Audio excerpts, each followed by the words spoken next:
আজ আমার ঘর জুড়ে এত নীরবতা কেন? হয়তো এটা আল্লাহ তাআলার পরীক্ষা। আমার বিয়ের আজ 12 বছর। আমার বিয়ের কাবিননামাটা শুধু ঝাপসা স্মৃতি, একটা পাতা, আর কিছুই না।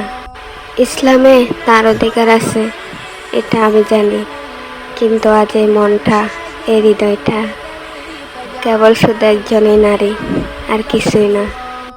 সে বুঝে না কেন তার প্রিয় মানুষটি আজ আরেকজনের মেহমান।